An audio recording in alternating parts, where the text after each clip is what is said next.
Welcome, beautiful souls.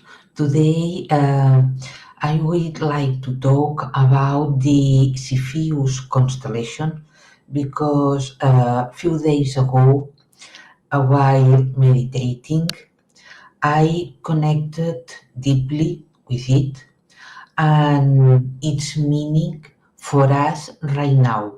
So let's dive into it. See, here we have a picture of the Cephus constellation here and its asterism. It's a constellation of the northern celestial hemisphere and that was named after the king of Ethiopia, Cephus. Its brightest star is Alderamin, and from here come, for example, the Cephei variable. Although it represents a king, the asterism, as you can see, is, at least for me, is more like a house whose pointed roof is occupied by the star Erai, here, the Gamma Cephei, that is placed at 0 degrees 26 minutes of Gemini, just at the beginning of the sign of Gemini, while the foundation of the roof of the house is in Aries. In reality, is where the sun is now, and in particular where the last solar eclipse happened. So, from the star Cabalfield, that is placed at 4 degrees Aries, to the star OV Cephei at 3 degrees Cancer, the constellation of Cepheus spans Aries, Taurus, Gemini, and enter right into Cancer. The star, it means that as the sun journeys through along all of these signs, we have the influence of Cepheus. In particular, the star Erai, that is the Gamma Cephei, is the second brightest star. Is placed at 0 degrees 26 minutes of Gemini. It's a binary star made of an orange giant and a red dwarf. The orange star has an exoplanet and is placed more or less around 45 light years from Earth. So it means it's really close. In mundane astrology, it's said that when this constellation is rising, it gives austere and grave personality. Even the people under its influence is feared by their severe and moral integrity, authority. It's like its energy is like Saturn and Jupiter, giving authority, a sober mind, making its native judge arbitrators, but also is associated to royalty, and it presaged earthquakes and other earthly events. By the Kabbalists, this constellation is associated with the Hebrew letter Shin and the 22nd tarot trump, the Fool. The Fool is about starting a new path with joy and confidence, and the letter Shin is about movement with direction and intention. It's about the contraries within us and bring them into unit or reconcile them through transmutation and forgiveness while being humble to recognize them. And in this way, we can have peace. For me, here we have another picture of Cepheus with its stars and galactic deep objects that belong to the Cepheus region of the sky. So you can see there are a lot of deep sky objects.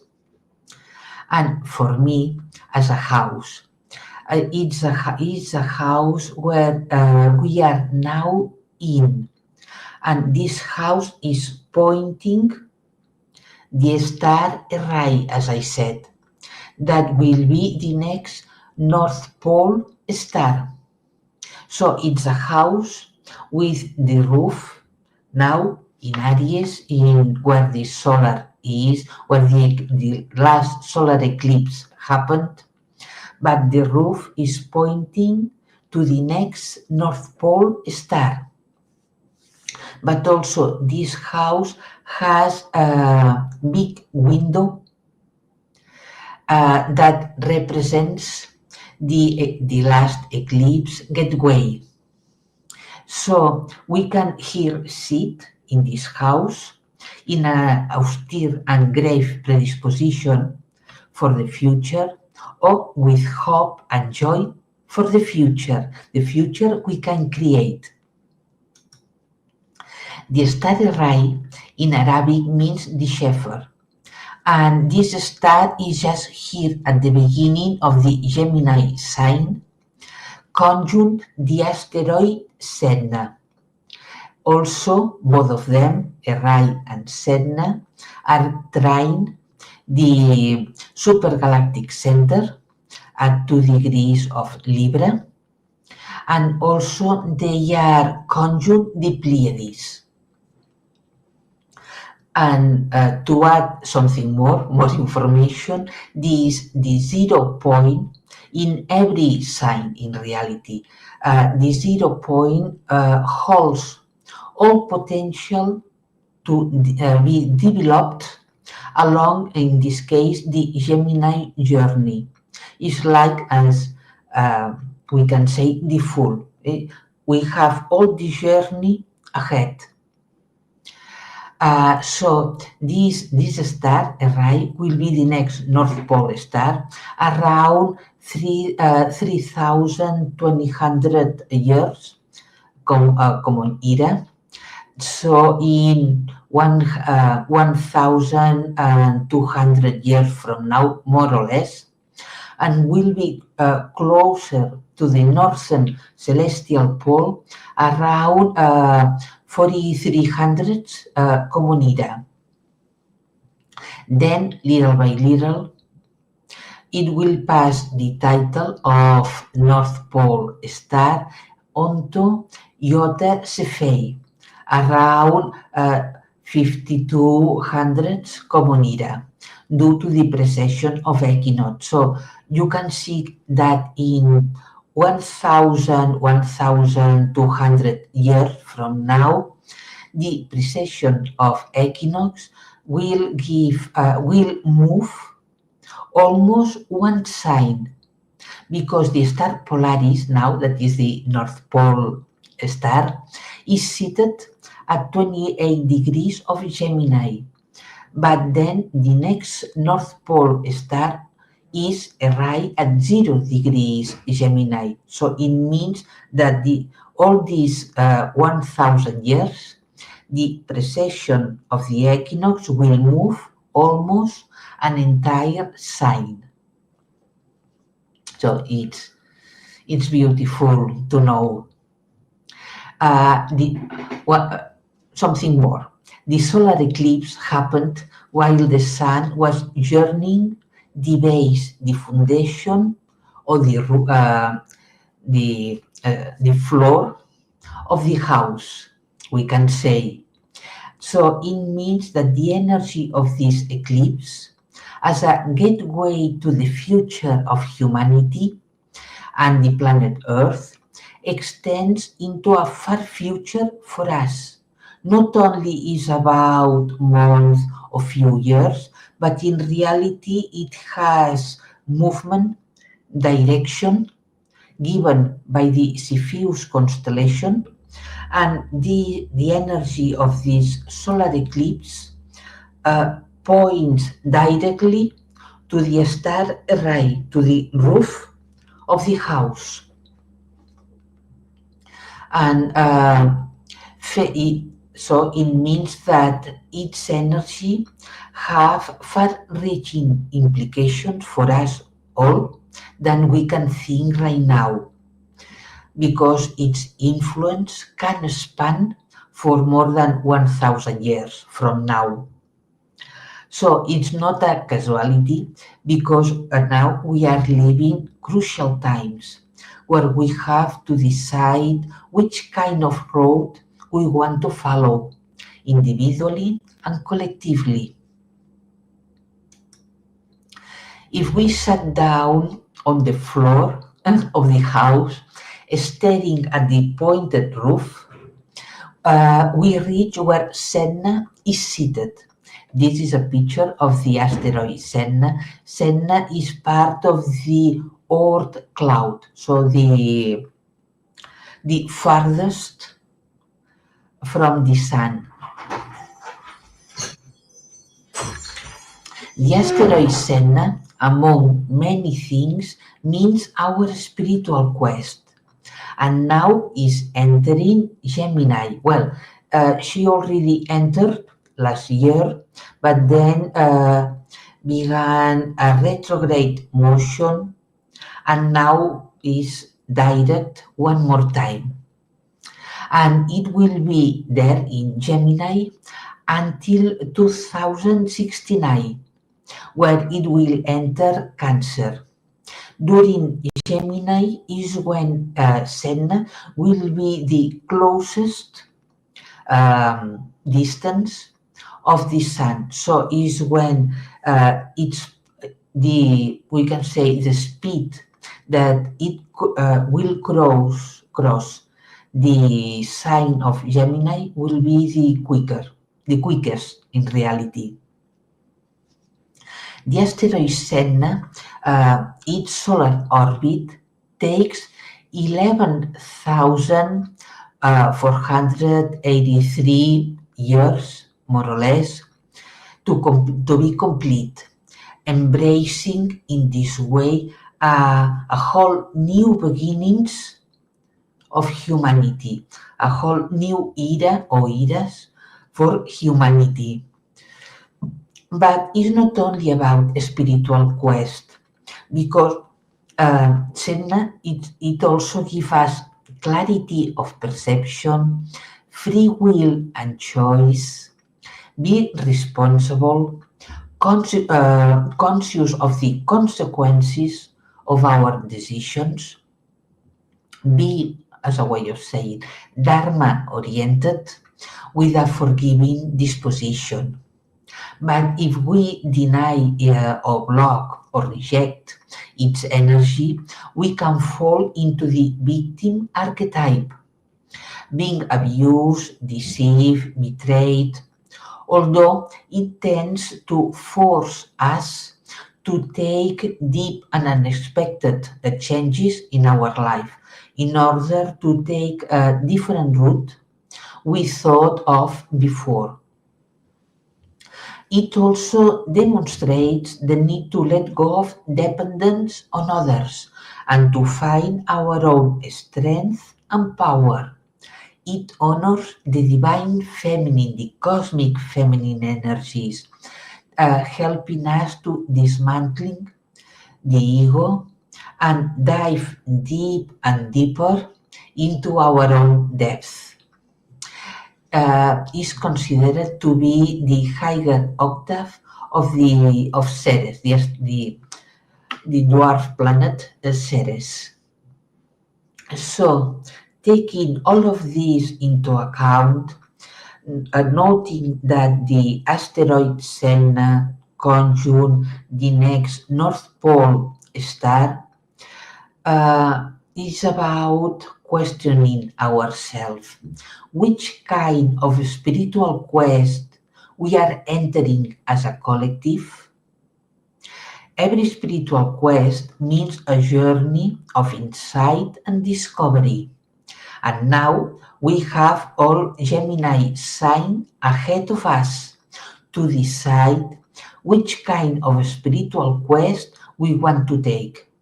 So, which kind of spiritual quest give us Gemini?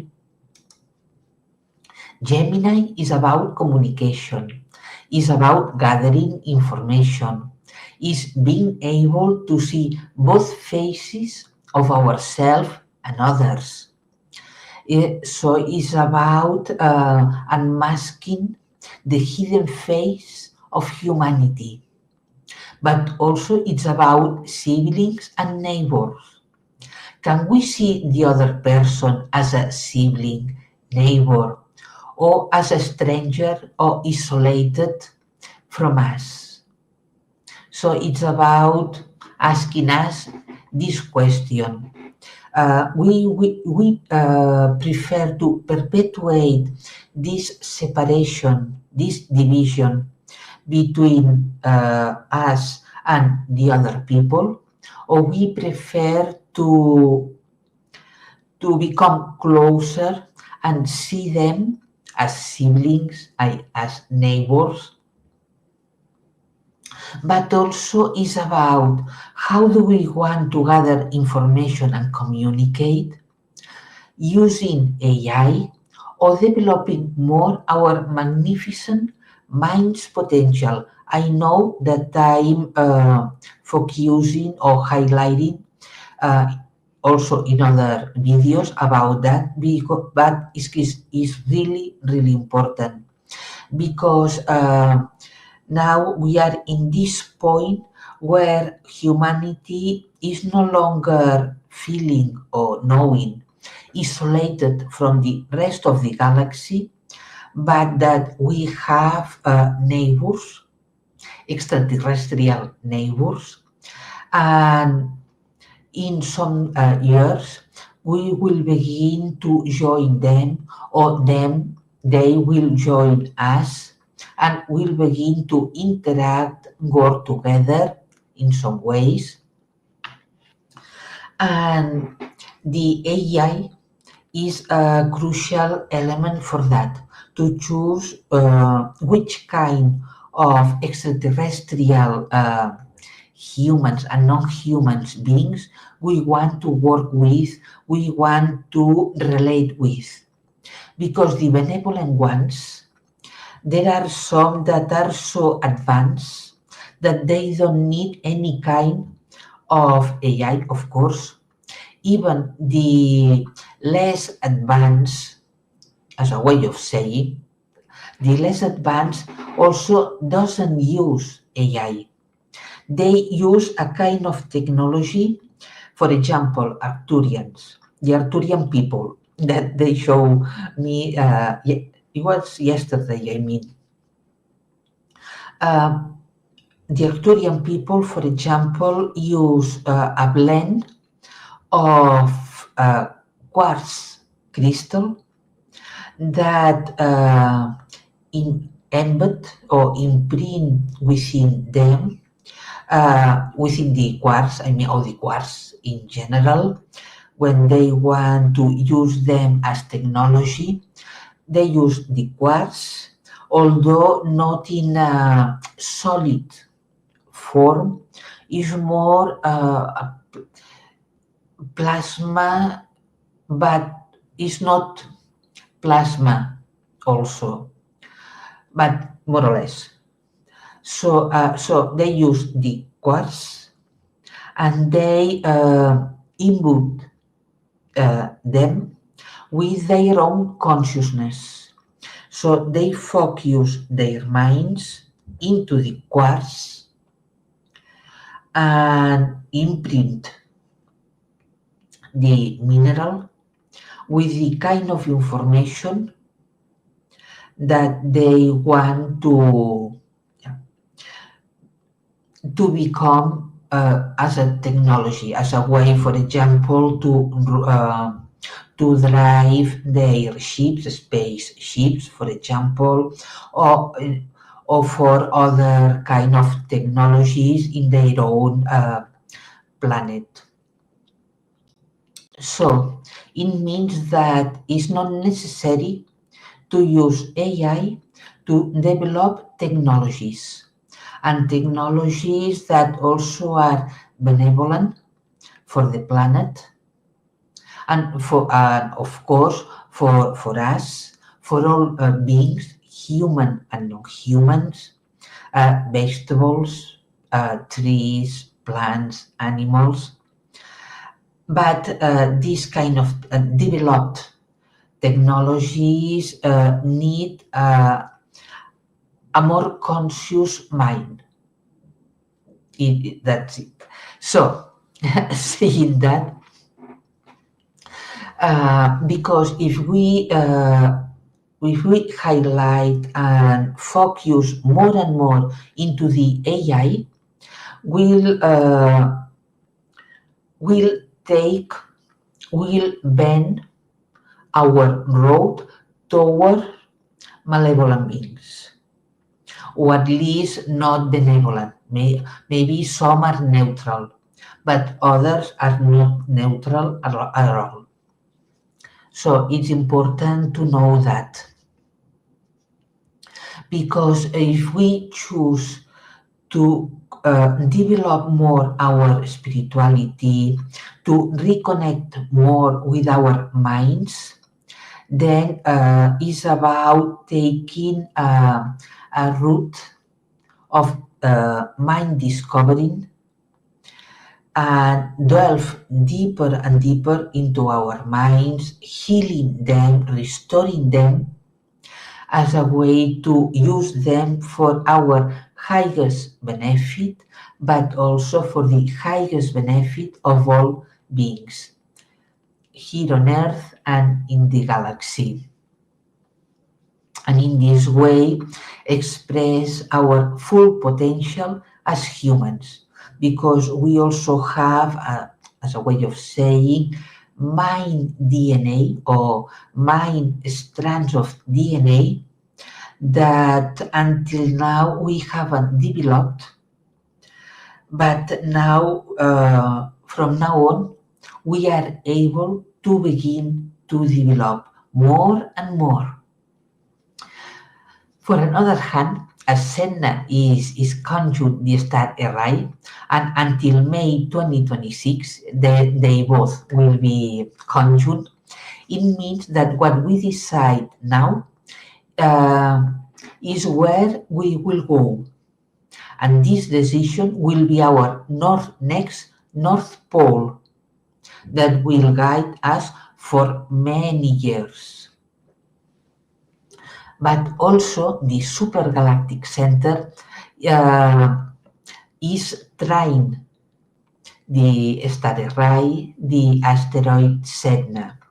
The supergalactic center is where we are called to become diplomatic, to become humble, and also compassionate with ourselves and others, humans from Earth or from outside, others, humans or non-humans in reality, because it's not about being compassionate only to humans, but also animals, trees, plants, rocks,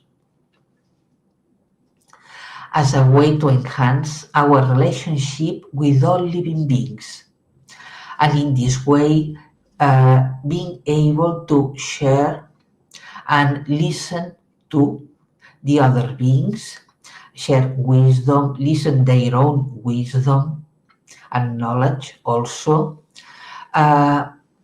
So the supergalactic center, with all what it means, is influencing the energy of the Sedna array conjunction.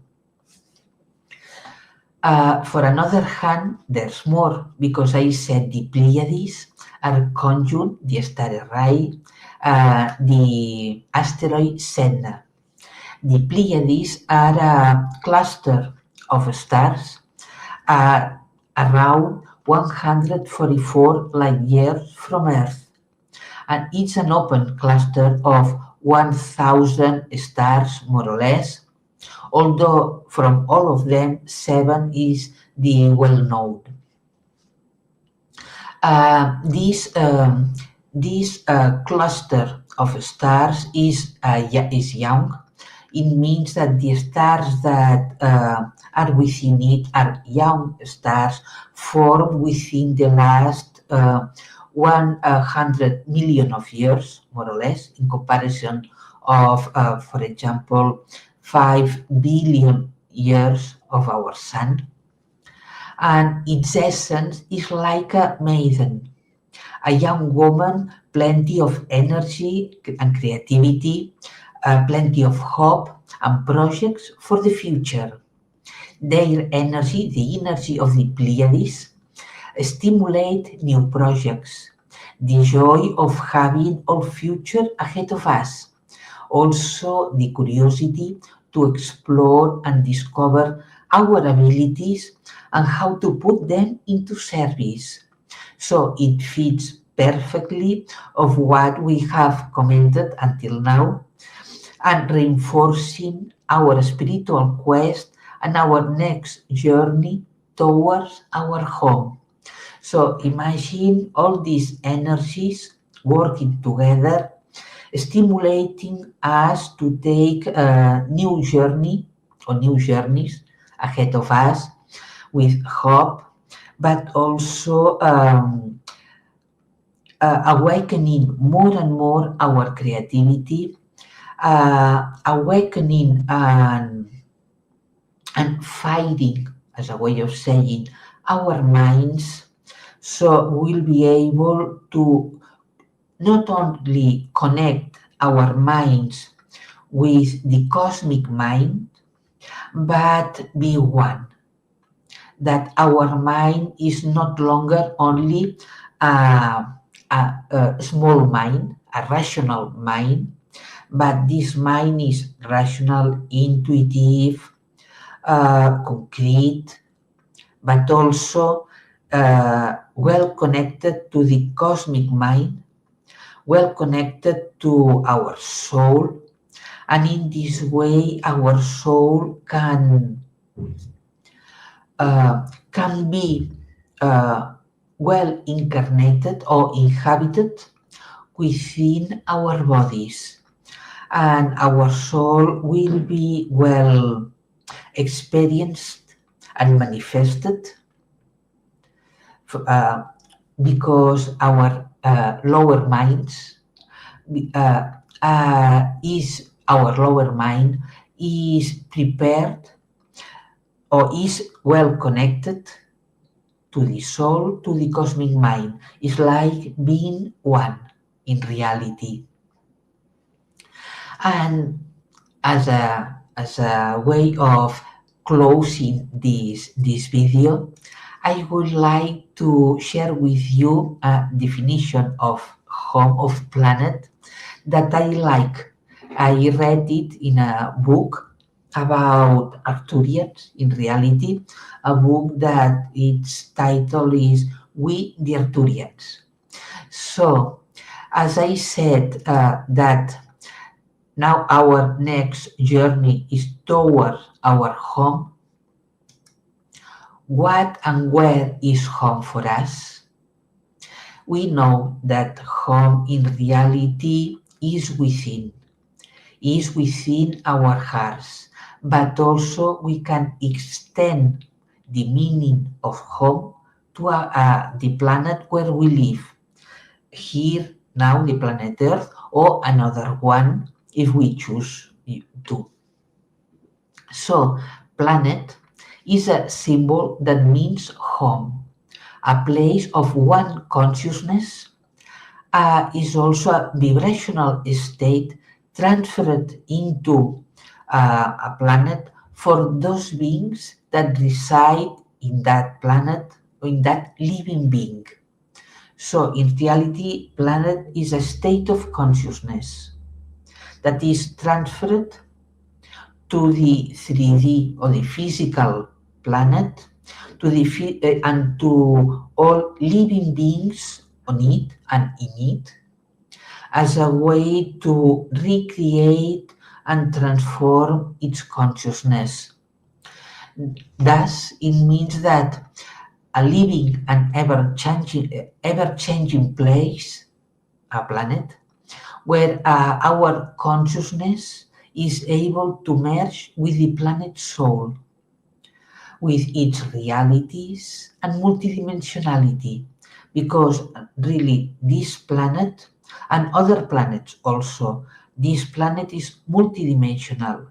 So it means much more than we can figure out, because it means that it has a lot of portals, vortices, and gateways within it that can help us to travel to other perspective of the planet, other realities of the planet.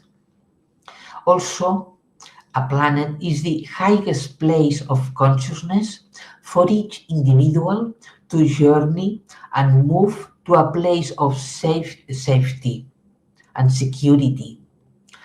A planet is a place, a quote, place that supports our learning and where we must master a path towards the primordial source, towards the heart.